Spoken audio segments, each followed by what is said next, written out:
Ladies and gentlemen, welcome to UWC22 here at Garrett's in the lovely South End on the City. And back to the border of Scotland is also on action. On his round of the evening, this is Super Broadcast bout to be held at 2 1-minute rounds. Ladies, raise the odds down, fighting out the red corner. He weighed in at 72.9 kilograms. He represents Frontline Academy out of Oslo, Norway. He holds a record of 2 wins, no losses, and no draws. Please put your hands together for Claudia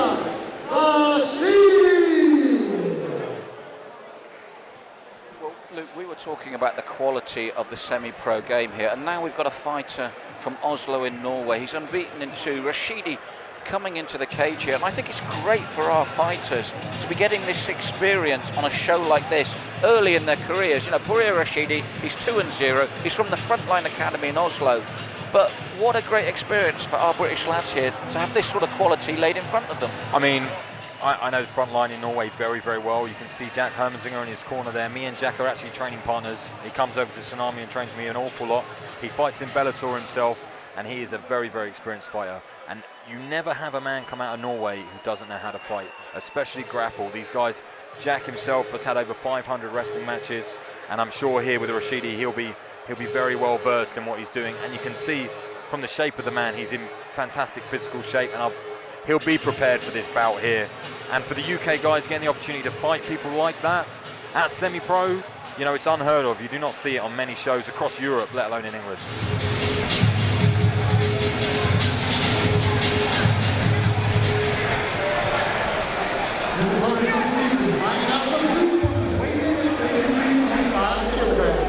He represents Norwich Kickstop in Norwich. He sports a record of 4 wins, 1 loss, no draws. Ladies and gentlemen, please put your hands together for Dominic Dillon. So Dominic Dillon coming to the cage, the more experienced fighter, 4 wins and 1 loss. So he's had 3 more fights than his opponent. Again, Norwich Kickstop, and they'll be very aware of the loss previously. How does that do to it? You fought with teammates on a show, and you're always aware whether they've won or lost. What does it do when a teammate's lost, Luke? It's tough to tell. I mean, when you're backstage warming up for your fight, and obviously you're very close to your teammate who's fighting, and they come back into the room while you're preparing, and they're like down, the energy changes. It can have a big effect, especially on the guys who are coming up and they're new to the sport. It depends how close these guys are. I'm sure they are very, very close, but the energy definitely shifts when your friend has fought and he's lost and he's come back, and you're trying to put yourself in that winning mentality, and you know you've got to deal with all that negative energy. It can affect you very badly. Because if we look at your own team, it is very close-knit. Big guys, big names. There's an weight of expectation on all of you now from your gym, and as you've just said there, I know how close you guys are. And I just think this is a tough order tonight for Dominic. I agree.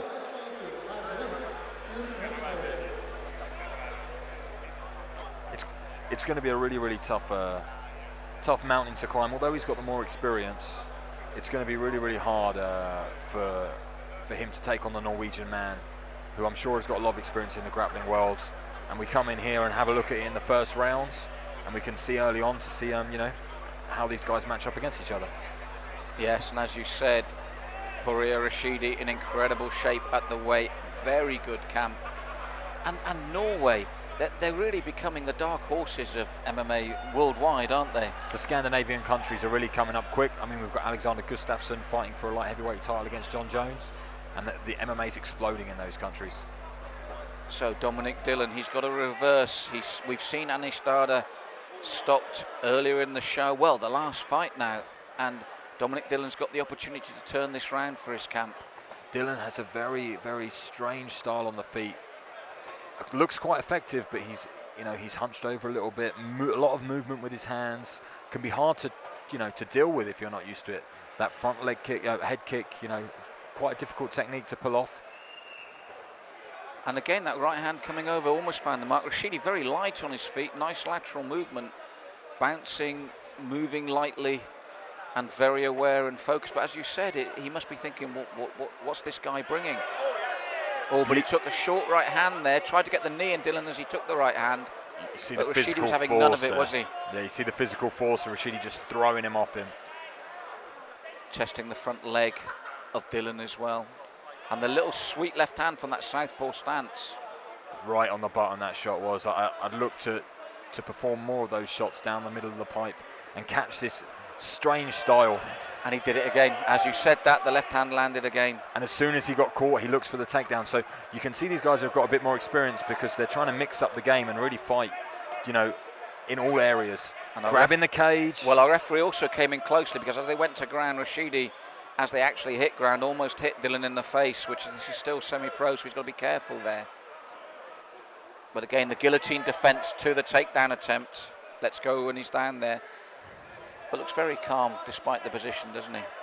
Extremely calm, and you know, there's a lot of grappling competitions that happen in Norway. MMA is actually illegal over there, so you know they don't get to compete in MMA in their home country, which is why we get to see so much Norwegian talent. And they have a lot of grappling to compensate for that. So I'm sure Rashidi would have competed over there many times in jiu-jitsu and wrestling, and I think that's where you can see how calm he is. Saying that, Dylan is very effective here, and he looks very calm himself and in control of this fight. I really thought it would go the other way, but he really is. Well, that is what we mentioned, isn't it, Luke? We did mention that you've got to show the judges and you've got to show the control, and there was good work, as you said, by Dylan on the ground there. Oh, that left, double left, and suddenly he's in trouble. He ties up again, but he's grimacing from 3 straight left hands there. I mean, Rashidi wants to look to keep this standing and keep Dylan off of him. That's not the way to do it, grabbing all the way around his body. He needs to push the head here, posture straight on that left arm he's got down, get straight on that and push his head down with his right arm. Really needs to get that head away from his body. Because Dylan did the right thing. He was stung, and he did it twice now. Each time he's been stung, he's taken it to the ground and looked the better for it. So he's thinking on his feet there, literally. Which shows a lot of experience. Like you said, he's had the 5 fights. He's also got a slight cut over his right eye, I believe. And he's looking to control the fight in the grappling, which is, I'm sure his corner will be telling him to do now. Get the takedown, get on top, and really get some control. Yes, he's got the single leg. Needs to look to pass now. He wants to get out of this half guard position and really pass around to the side. You can't see from this position, but Rashidi just calmly looking up there because there's a big screen above him. He's looking at their position on the big screen all the time as we're working here. Which shows experience as well. I mean, I've never been a fan of doing that myself. I like to concentrate on what's going on in the cage. Big bridge, nice transition to that armbar. He needs to get his right foot over the head to complete this. It's good defense here by Rashidi, throwing that leg over the top. Yes, he's got the foot under the chin. Oh. And well, it's the end of the round. So we ended that round very, very close. Very, very close attempt there from Dominic Dylan. Rashidi's going to be very wary of that ground game now. It's a very slick and fast transition over there to that armbar. And it was really coming off of some power from Rashidi, really trying to explode and power out of that technique. Left his arm there and got taken straight away. That's what I like about this fight, Luke, because we see the damage to the eye of Dylan, and that was from the accuracy of the left hand. It's the right eye, so it's that left hand of Rashidi.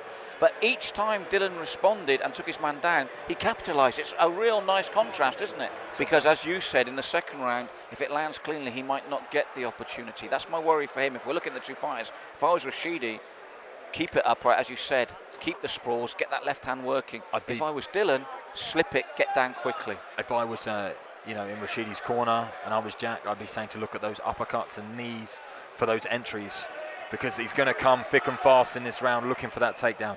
And I think Rashidi will throw that uppercut or throw that right back knee, and he could catch him. Also, just to confuse him, Rashidi switches from orthodox to southpaw and back again. It's the left hand that's done the damage. He's in the southpaw stance now, but he quite willingly slip and switch. Which is a very confusing thing to do, especially at this level. Again, if you're not used to fighting someone who switches, it can really, really mix up your game, and it can make those takedowns harder, which is what obviously he's looking for. And that eye does look pretty bad. It's on the eyelid. That's the problem for him. It is on the length of the eyelid. And he'll be aware of that and conscious of it, obviously. You can see that Dominic's a little bit worried now about the stand-up, and he's not coming in and committing to those takedowns. He's tried twice, not gotten a takedown, and now he looks like he's losing faith a little bit in that shot, and I can really see a knee coming or a big uppercut. There's the left hand again, and this time from the orthodox stance. And in my experience over the years, there's two types of guys that shift from orthodox to southpaw. Those that do it naturally know exactly what they're doing, and those that do it out of desperation because they don't know what to do next. I think Rashidi falls into the first category, knows exactly what he's doing when he switches so easily. A bit slower a pace in this round. Maybe in the first round, Dominic. Oh, driving now. See again, unsuccessful with that takedown attempt. I think also, Luke, in this second round, there's mutual respect now. I think Dominic has got respect for the power of Rashidi, and Rashidi's realised he had a couple of close shaves when they went downstairs. So I think their respect for each other has dictated the fact that this second round has got a different dynamic. Definitely, and I mean, Dominic's throwing some stand-up, but he's not really throwing it with much venom or power in any of the shots. He's really just looking to set up that takedown and confuse his opponent. And I think Rashidi's not going to fall for it, and he's looking to just land that big left hand. Well, with Rashidi, I'd like to see those knees come in as well, especially when you see Dominic feint. Oh, and again, the crowd love the response. That's twice that left leg has landed. Not real power, but it's there, and it's asking questions. He's got some confidence in it now as well. This is where he does not want to be pushed up against that cage. He needs to regain that underhook on the right side and try and pull him high. There it is, he's got his underhook now. If he can pull him high and can rotate him off the cage, otherwise he's going to take damage. Does exactly that and gets back into the center. He needs to go for it now, though. I think he's down around and he needs a finish if he wants to win this fight. You took the words out of my mouth there, Luke. I think Rashidi is taking center cage, but he needs to work more. It's one thing to be there, it's another thing to work. Only half the job done, and on the defensive, Dominic's been throwing those legs, he's been going for those takedowns. And again, like this, these are things that will catch the judge's eye. That was a beautiful transition there from Dominic to get that takedown. Really drove in one direction, knew that it was getting well defended there by Rashidi, and he switched the other way and, you know, completely got him off balance and got a fantastic takedown. That was some good wrestling there. And now on the bottom, Rashidi doesn't look very active. And I think he looked tired to me, Luke. He could be suffering a little bit from an adrenaline dump, or there's no urgency there to move, and he really needs to show some urgency, because if he stays here, he's going to lose the fight. Well, you can see Dominic was looking for that left arm there, and as I said, I think Pereira Rashidi needs to wake up here, because sometimes, as you said, as a fighter, you can think the fight is at a different... He might be thinking, I've got this first round, I've just got to see this out. And you can be totally wrong, can't you? He needs to watch that arm again as he goes to explode out of the mount. Definitely, I mean, this is not a good ending here for Rashidi. He's got a few seconds left of this round. You know, I definitely think Dominic's won the fight, in my opinion. Very good performance. But I feel like Rashidi is the more dangerous fighter in this fight, and he could have capitalized a little bit. That's the problem for me. I don't think he capitalized in the second round on the ground he took in the first. He split his opponent's eye, he showed his power. But I think of the two, the more assured and the actual man that actually took the round, I agree with you, is Dominic Dillon. I thought he made the best of his skills and got it to ground wherever possible. And I think we talk a lot about when you look at this and you learn from it. I think Rashidi might be in for his first defeat. And the only way I can put it is maybe just a little bit too much complacency in that second round. Ladies and gentlemen, we have a winner. Southpaw over 2 pounds, and we have a winner by majority decision. Fighting out of the blue corner, put your hands together for Dominic Dillon. And a big round of applause for his opponent this evening, Pereira Rashidi.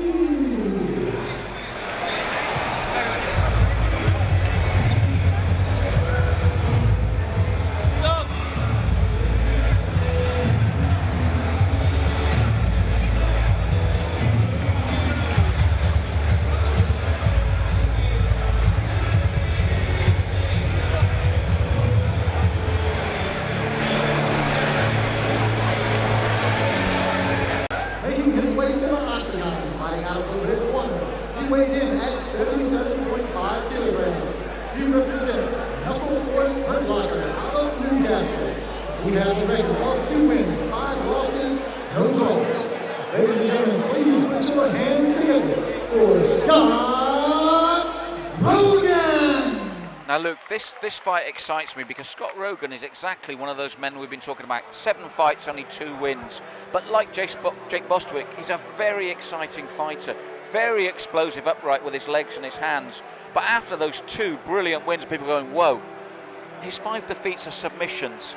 He talked to Pierre Gillet earlier today and he said, I've really worked. Since my last defeat, I have worked and worked and worked on my ground game. You know, which shows the maturity, and he's doing the right thing by doing that. I mean, it's tough being in a negative position with your records. You know, he's got 2 wins and 5 losses. Again, no one's going to give him the credit that he deserves. He comes in, Scott, and I've seen him fight many a times, very, very strong fighter and throws very, very heavy hands. He's fighting David Howe, who has fought at lightweight before. He's a bit of a smaller opponent. I think he weighed in a few kilos below him. So, you know, he's definitely going to have the size and the power advantage. But David Howe comes to fight. That's one thing about him. You know, so Scott Rogan's going to have to be aware of that. And I can really see this being an upright, standing war in this fight, because Scott, although he's been working his submissions, he always wants to keep it standing. It's your instincts, isn't it? Wants to land that power, and David Howe's the same way. You know, he's a very explosive, dangerous fighter. And this is going to be interesting. We could see Scott try and embrace his new skills and look for a takedown, which would be the wise decision, you know, against David Howe, because he's a very, very explosive man. I'm really, really excited about this first professional fight we have tonight, and I want to see a competitive fight on the feet and really get this crowd going in here for our first fight. His opponent this evening, fighting out of the blue corner, weighing in at 74.5 kilograms. He represents CSA Kent. He has already 4 wins, 4 losses, and no draws. Ladies and gentlemen, please put your hands together for David Howell. Yes, David Howell from CSA in Kent. And as you heard, 4 wins, 4 losses. So in terms of records, nicely matched. And Luke, if you're right, and he comes to fight as well, because I've also seen David fight, as I said, 2 explosive men.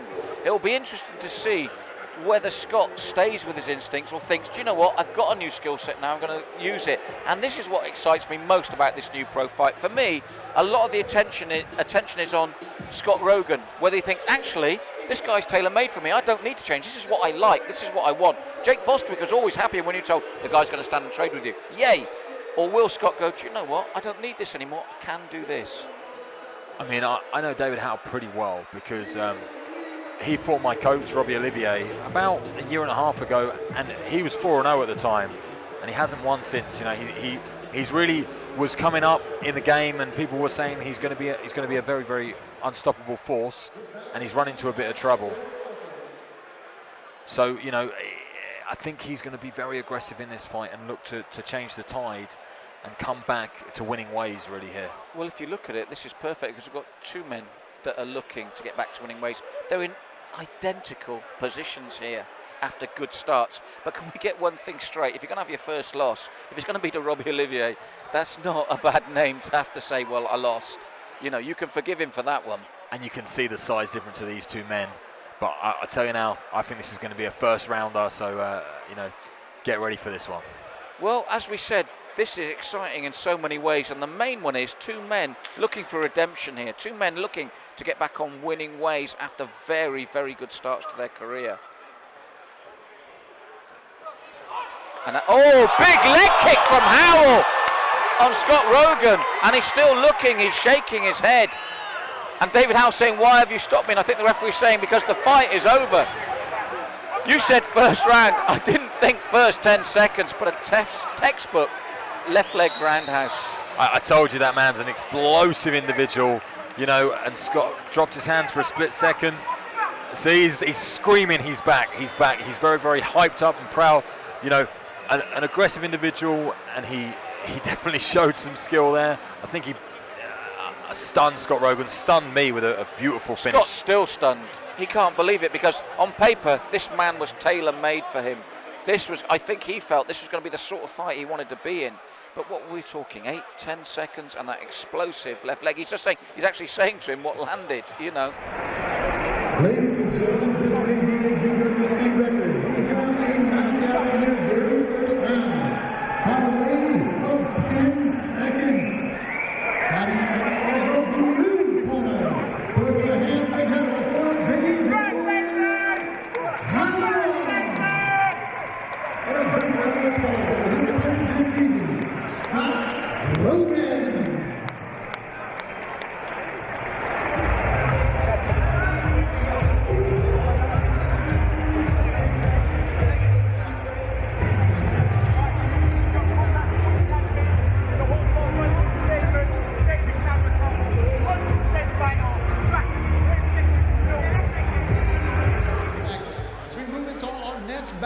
It's a pro heavyweight mixed martial arts contest to be contested over 3 5-minute rounds.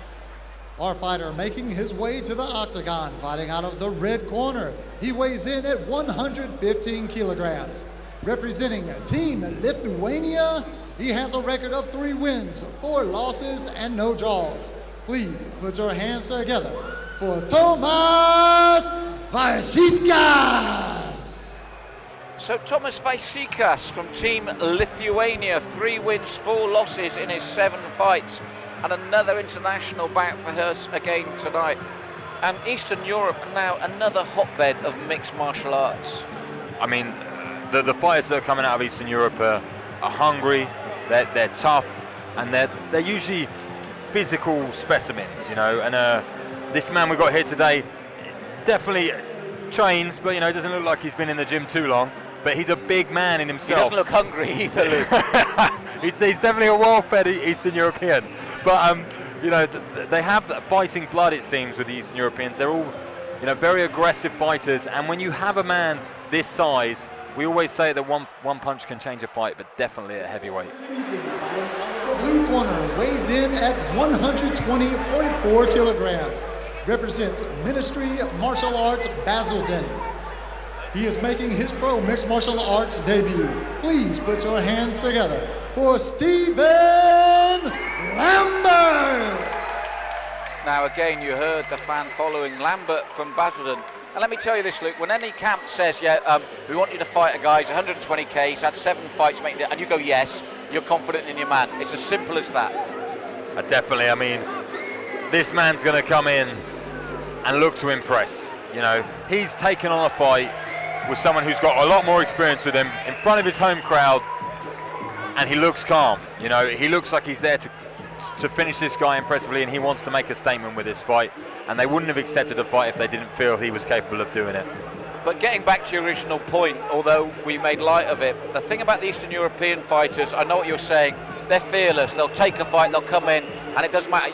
What you were really saying was they will come to fight, and they will do a job, and each of them just seems to come out with the same mind frame. I don't care who it is, yeah, put him in front of me, I'm going to give him a fight. 100%. I mean, we make light, like you said, of people's physiques and all that sort of stuff, but it really doesn't matter when it comes to MMA. You see, you know, an Eastern European or Russian, you know, you've got Fedor Emelianenko, not the most physically impressive man, but the man can fight, and I think we'll see that today.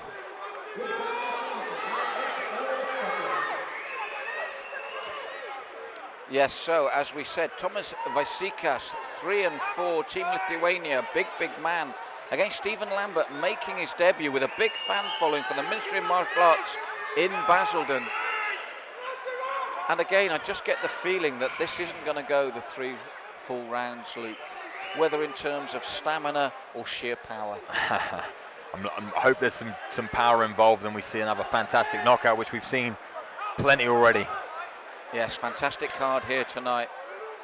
So here we go, the big men are out, and immediately a looping right hand from Vaisickas. He looks to tie up afterwards. Fell there almost down into a mounted position, and the ref is out. He's out.